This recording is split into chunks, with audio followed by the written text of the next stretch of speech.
The following program, Search the Scriptures, is brought to you by the Highway 5 South Church of Christ in Mountain Home. Speakers are Keith Sharp and Trevor Campbell. We invite you to call or write the church to submit questions for the speakers to answer.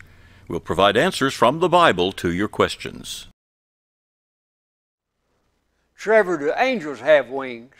Do angels have wings? I don't know. That's an excellent answer. We'll talk more about that in a few minutes. Good evening. I'm Keith Sharp. You're watching Search the Scriptures. My partner is Trevor Campbell. Trevor, please introduce yourself and the brethren in Payette. Yeah, my name is Trevor. I do preach over in Payette, worship there with the group that meets on Highway 62. And if you're in the Marion County area, come out and join us on Sunday mornings. We meet for a Bible class at 10 a.m., worship at 10:45 a.m., and leave your money at home. Just come and learn about the Bible and study with us. And if you'd like to reach me, the number's there on the screen, 870-435-2737. And so you can reach me there if you want to talk about the Bible or have a question about the church that meets there. And as I said, leave your money at home. The reason I say that is somebody told me recently they visited a church, a denomination, and that was the big push. Give us your money, is what they said. And so I want to let you know, leave your money at home. We're not interested in that. We are interested in saving souls and helping you get to heaven. We want to go to heaven, and we try to help each other. Trevor, I like that, leave your money at home, and I agree with that. One time a preacher told me that they never got together for anything without passing the hat. Wow. And so that tells you what's most important to them, doesn't it? Yeah. And very good, Trevor. Appreciate that. I'm Keith Sharp, and of course I preach the Highway 5 South Church of Christ in Mountain Home.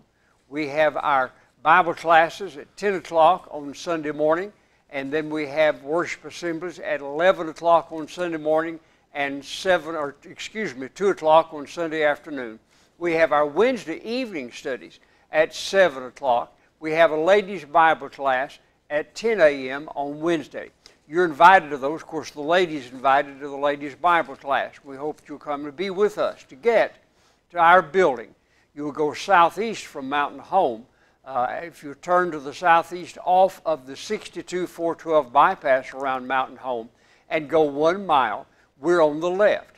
If you're looking for us, then just as you're going towards Salesville, then look on the right, you'll see Good Samaritan.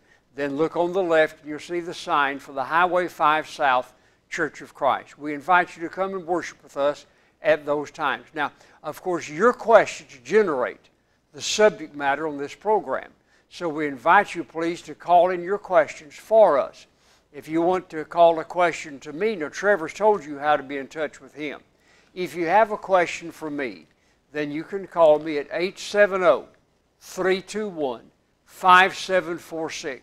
Or you can email to keithsharp2021@gmail.com, or you can write to P.O. Box 263 in Mountain Home, 72654. Let us know what your question is. You know, the things we've been talking about on the program, Trevor, are not questions that I would have selected, but these are questions that those who watch the program have asked us to talk about, and so that's what we're talking about. Our first question this evening is, do angels have wings? Trevor, tell us about that. Well, I don't know. From the Scriptures, I don't believe there's a reference, and I could be wrong, to angels having wings. There are wings that are mentioned in the Bible. Both cherubim and seraphim are mentioned in the Bible as having wings. These creatures, these heavenly creatures, and cherubim were actually formed and made into a statue-type form upon the Ark of the Covenant, overshadowing the mercy seat. God gave Moses instructions to have 2 cherubim. They're overshadowing the mercy seat with their wings over it. And so that's an example. Seraphim, I'll read one text, Keith, and maybe you'll want to talk about cherubim, maybe not. I don't know what you're going to do. But in Isaiah chapter 6, just a brief touch here on seraphim. It says in chapter 6, in verse 1, in the year that King Uzziah died, I saw the Lord sitting on a throne, high and lifted up, and the train of his robe filled the temple. Above it stood seraphim. Each one had 6 wings. With 2 he covered his face, with 2 he covered his feet, and with 2 he flew. And one cried out to another and said, Holy, holy, holy is the Lord of hosts. the whole earth is full of His glory. And the posts of the door were shaken by the voice of him who cried out, and the house was filled with smoke. And so I said, Woe is me, for I am undone, because I am a man of unclean lips, and I dwell in the midst of a people of unclean lips. For my eyes have seen the King, the Lord of hosts.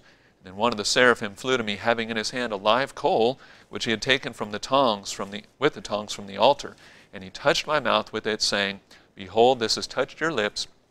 Your iniquity is taken away, and your sin purged. So we have the seraphim flying there. We have the seraphim also speaking there. So that's an example of a heavenly creature. There are a number of times, creatures are mentioned. In the book of Ezekiel, Ezekiel talks about these creatures, and later on, I think in the book, he refers to them as cherubim.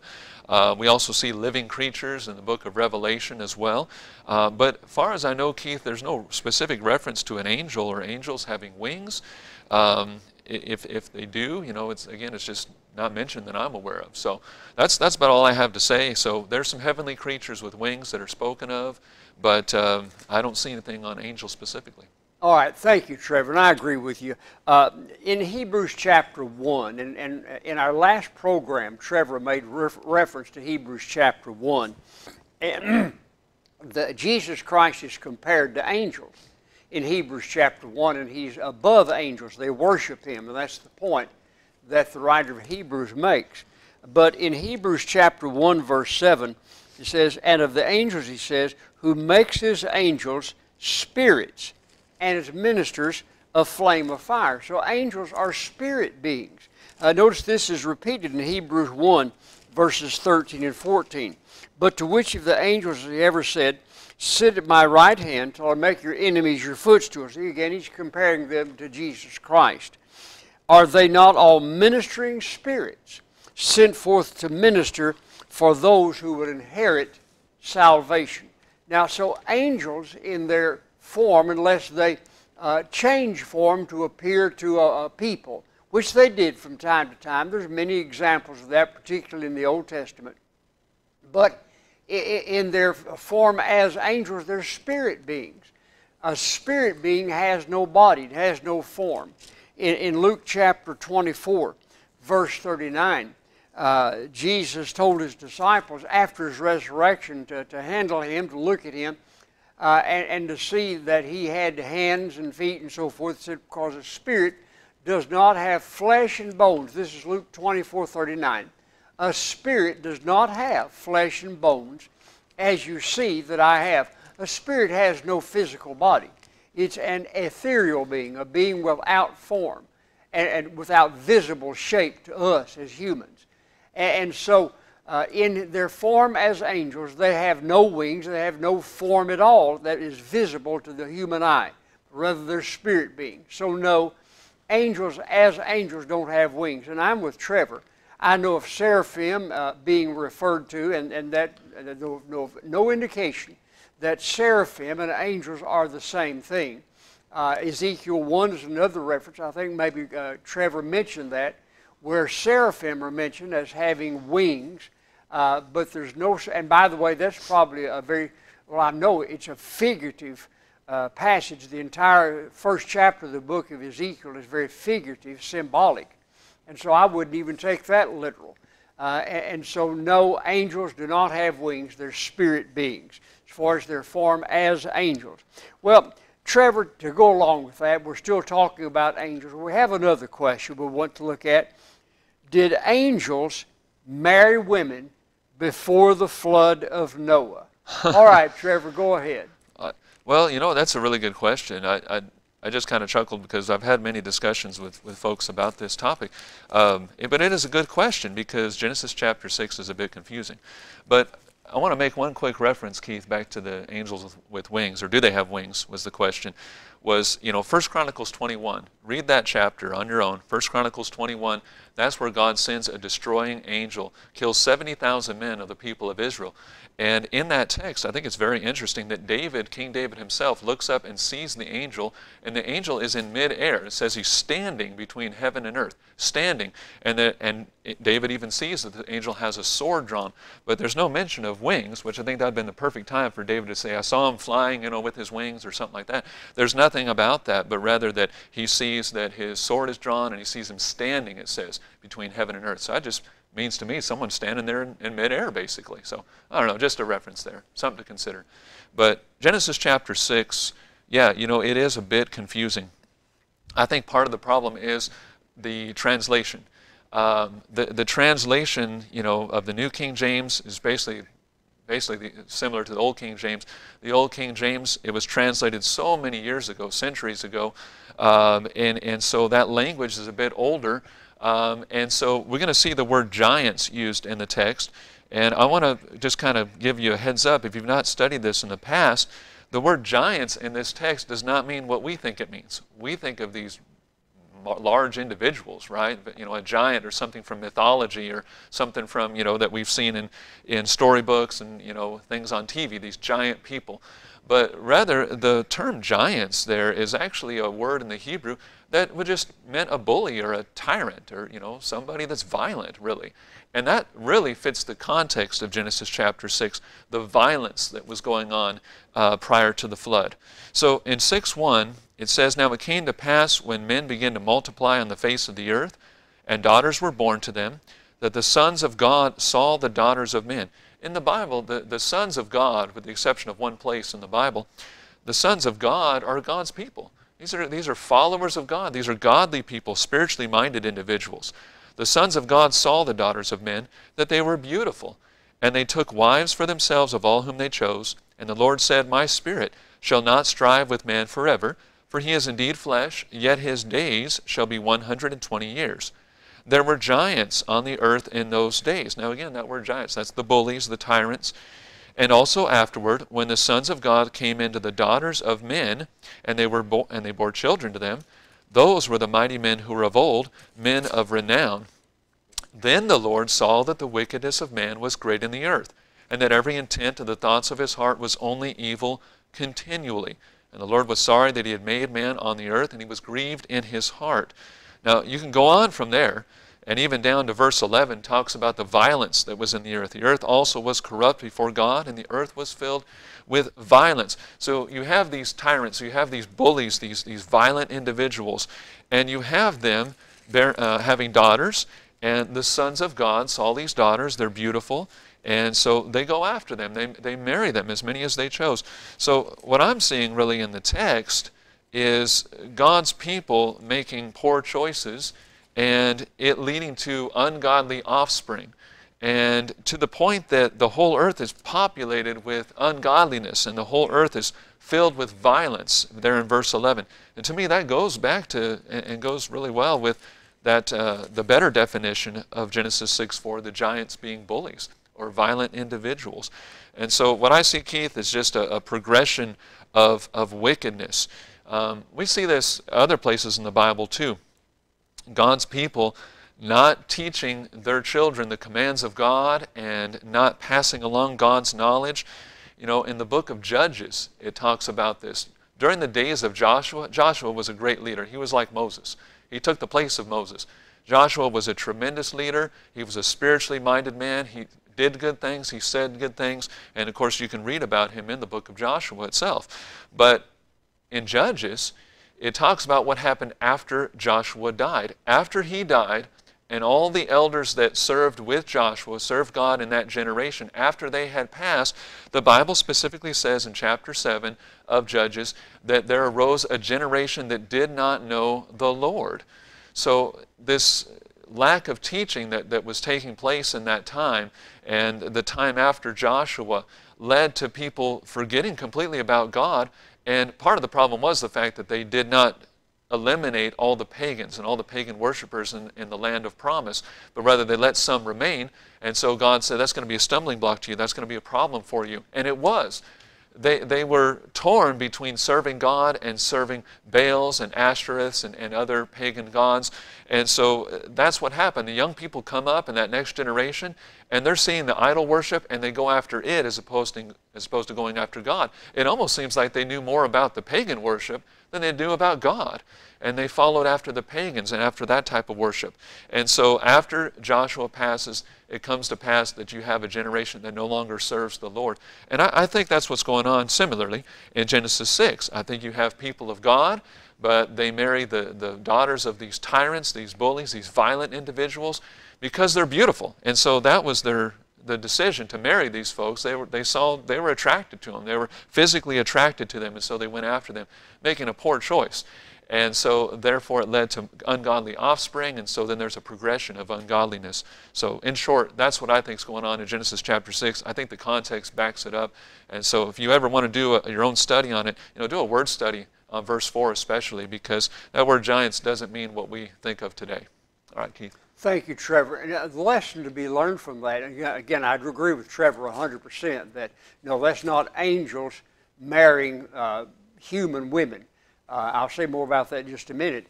But a lesson to be learned from that is usually if a Christian who is a godly person marries, a man marry a woman for her beautiful looks when she's not a godly woman, or a woman marry a man because he's handsome when he's not a godly man, usually that's going to lead to children who are not servants of God. And there's a downhill progression there over generations. That's what happened before the flood. And so we need to be careful about that. And for young people, who you choose to marry, choose a mate who will help you go to heaven. Don't just marry for looks. But I know that those sons of God are not angels in Genesis chapter 6. Because in Matthew chapter 22, verse 30, Jesus said, "For in the resurrection they neither marry nor are given in marriage, but are as the angels of God in heaven." The angels of God neither marry nor are given in marriage. And that's the way we shall be in the resurrection. Marriage is for this life only. In the resurrection, we won't be marrying or giving in marriage. And so the point is, to answer to the question, in Genesis chapter 6, verses 1 through 4, are the sons of God angels who married human wives? No, they're not. I think Trevor's explanation probably is right, but nonetheless, I know that that's not angels marrying human women, because angels don't marry. They're spirit beings, and so they don't marry, nor are they given in marriage. Well, that's enough on that, Trevor. We have one more question we want to look at this evening. It's an interesting question. Does Psalm 36, verse 7 mean that God has wings? Well, what about it, Trevor? Does God have wings? Psalm 36 and 7. Well, Jesus told the woman at the well in the area of Samaria, the Samaritan woman, that God is spirit. And I think that's an important passage there to note. God is spirit. And even when the Apostle Paul talked to the Corinthians, 1 Corinthians chapter 15, about the resurrection from the dead, he said that we are sown a natural body and we're raised a spiritual body. And we will, as we've borne the image of Adam here in the flesh, we will, when we're raised from the dead, bear the image of God, the heavenly man, the heavenly image. And God is spirit. So spirit beings, I think when we start thinking of wings and so forth, we're thinking very much in fleshly kind of physical terms.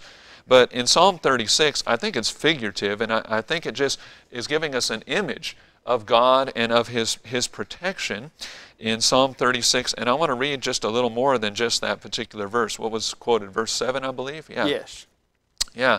So let's read verse 7. It says, "How precious is your loving kindness, O God! Therefore, the children of men put their trust under the shadow of your wings."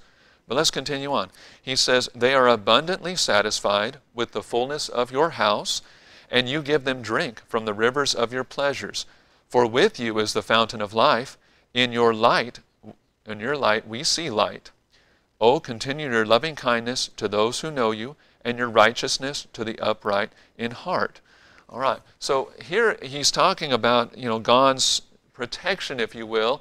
In fact, Jesus, here's a good example. Jesus in Matthew 23, as he looked about the city of Jerusalem, he was entering the city and he'd been coming in and going out of the city of Jerusalem, and he says to Jerusalem, you know, how often I wanted to gather you as a hen gathers her chicks under her wings. And that's how God felt about His people. That's how God feels about us today. He wants to gather us to Him and have a people under His protection, a spiritual relationship. And I believe that's what's spoken of here. The idea of being under the shadow of God's wings is just a picture of this, of what we see in nature. We see, you know, birds, you know, taking young birds taking safety under their mother, and we see the protection of the mother. And so that picture, that idea is put forth here.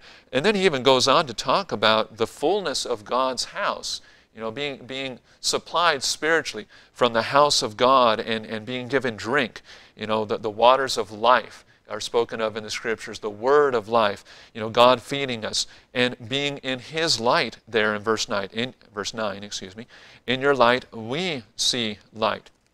There are a number of times in the Psalms, I didn't count them, but there's quite a few times that God is spoken of as having wings, and I think again it's just to give us a figure, an idea of the protection of God. There are other passages too that talk about God as having nostrils, having feet, having hands, having arms, and so forth. And again, it's because we can picture these things and understand these things. A lot of times in the Scriptures it talks about the arm of God. It's talking about His strength and the things that He can do to deliver. But in the 91st Psalm is another example, and then I'll kick it over to you, Keith. The 91st Psalm in verse 1, concerning God and wings, it says, "He who dwells in the secret place of the Most High shall abide under the shadow of the Almighty. I will say of the Lord, He is my refuge and my fortress." Well, God's not literally a fortress, but we see the idea here that the writer speaks of. "He is my God, in Him I will trust. Surely He shall deliver you from the snare of the fowler and from the perilous pestilence." The fowler is one who went out and caught birds, right? Probably for food, someone who catches birds for a living. The fowler, well, God protects us. Well, so there again, the idea of, you know, a mother bird protecting her young and looking out for them. "He shall cover you with His feathers, and under His wings you shall take refuge. His truth shall be your shield and buckler. You shall not be afraid of the terror by night, nor of the arrow that flies by the day, nor of the pestilence that walks in the darkness, nor of the destruction that lays waste at noonday." So very clearly in the text, it's again talking about wings, and there are even feathers going further, but also talks about protecting us from the fowler. Well, nobody goes around hunting human beings in that way that he's talking about here. It's simply a picture of someone who hunts down birds, and here the mother bird, if you will, protecting her young. The idea there is portrayed with God protecting and looking out for those who are His people. So I think that's what's going on. I think it's, you know, figurative in a sense, and just kind of gives us an image of God and His oversight and His protection and His, you know, the guardian that He is to His people. All right, Keith, I'll kick it over to you. All right, thank you, Trevor. Good answer, and I appreciate that. The Psalms are the poetry of the Hebrew people. And even as all of the Old Testament and New Testament as well, as far as that goes, has lots of figures of speech. Sometimes people say, oh, we take the Bible literally. No, you take it literarily. You take it as to the kind of literature that you're reading. Sometimes it is quite literal. When you're reading the laws of the book of Moses, the books that Moses wrote, then those laws are quite literal. Now, sometimes they are symbolic for the fact that one thing is forbidden to symbolize everything like it being forbidden. But when Moses said in giving the Ten Commandments, "You shall not lie," well, that's what he meant. It's not a figure of speech. Don't tell lies. "You shall not kill." That's not a figure of speech. It's literal. Don't kill.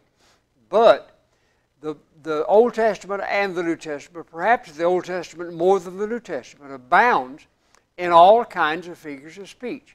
And of all parts of the Old Testament, that's particularly true of the Psalms, because the Psalms are the poetry of the Hebrew people. Poetry abounds in figures of speech. That's one of the methods that poets use in order to write poetry. David had all kinds of figures of speech that he used. He talked about God having wings, but we know from Jesus in John chapter 4, verses 23 and 24, those who worship God must worship in spirit and truth. God is a spirit. Those who worship Him must worship in spirit and truth. So as God is spirit, we worship in spirit and truth. Well, God is a spirit. Does the spirit have a material form? No, Jesus specifically said in Luke chapter 24, verse 39, when He was telling His disciples to look at Him and see that it was His body that had been raised from the dead, He said, His spirit does not have flesh and bones, as you see that I have. That's Luke chapter 24, verse 39. And so a spirit does not have a material body. God, as Trevor's already just said, the psalm is for the Lord in Psalm 36, is showing that God protects His people in a fashion parallel to how a hen protects her chicks. And we can look to God for the protection that we need, particularly protection from Satan and his temptations. And so, no, God does not have wings. He's a spirit being. He is the creator of the heaven and the earth. Well, Trevor, I've said really what I want to say on that. We have about 3 minutes left in the program. Would you like to say more to finish us out? I thought you did a good job. I liked what you had to say about the Hebrew poetry, and that's certainly true. You know, there are other examples. I had gone and searched out a lot of different passages. We won't have time for them, obviously. But, you know, if you on your own time want to look at the 18th Psalm, that's a good example. The 18th Psalm, the psalmist talks about God having nostrils, talks about God having feet, and how He rides upon a cherub. Sometimes God is spoken of as riding on the clouds. The clouds are His chariot. And again, this is all a part of that poetry, I think, that Keith was talking about just a moment ago. But in Exodus chapter 15 is a good example of poetry. It's what's known as the Song of Moses, this song that Moses gave to the people and taught them. And this is after God delivered them from Egypt. So if you're familiar with that story and how the Egyptian army perished in the Red Sea there, well, in the book of Exodus in chapter 15, Moses makes this song about that. And as you go through it, we don't have time to read the whole song, but as you go through it, some of the ways he describes God is, again, very poetic and figurative. Verse 3 of the song, it says, "The Lord is a man of war." Now, that's because of what God had just done for them, how He made war against the Egyptians. The Israelites didn't have to do anything. God destroyed the Egyptian army. So is God a man? Is He a man of war? Well, not literally, but again, it's part of that poetry. And so Moses is likening God there unto that. In verse 8, very similar, another kind of a figure. It says, "And with the blast of your nostrils," he's talking about God, "the waters were gathered together, the floods stood upright like a heap, the depths congealed in the heart of the earth." Now, the blast of God's nostrils. Again, well, the Lord, as Keith has shown, God is spirit. But here he talks about God having nostrils. It's poetic and figurative in nature. And then you come down even further into verse 12. It says, "You stretched out your right hand, the earth swallowed them." So does God have a right hand and a left hand? I think, again, this is all figurative. And a lot of times, and I think I may have mentioned earlier, the arm of God is spoken of, and it's talking about His strength. And it's talking about His deliverance, using His arm. Well, again, it's not literal. And there are just so many texts to look at along these varied lines. The 104th Psalm is another one where God uses the clouds as His chariot, and He rides on the wings of the wind and so forth. Again, it's not literal. So, no, I believe God is spirit, as the Bible teaches.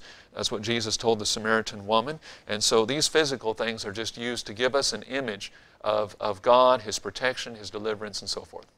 Well, that's all I have to say, Keith. I know we're about out of time, so I'll just encourage anyone that has any questions to submit them to us. The number there on the screen, or Keith's email there is at the bottom of the screen. Please give us your questions about the Bible, and we will try to discuss those things using the Word of God.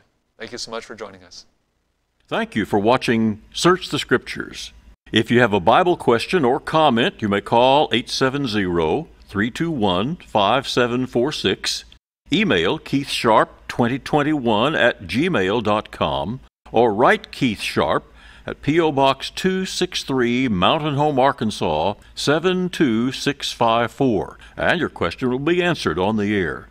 Be sure to watch next week at the same time for another edition of Search the Scriptures. Until then, the Lord bless you and keep you. The Lord make his face shine upon you and be gracious to you. The Lord lift up his countenance upon you and give you peace.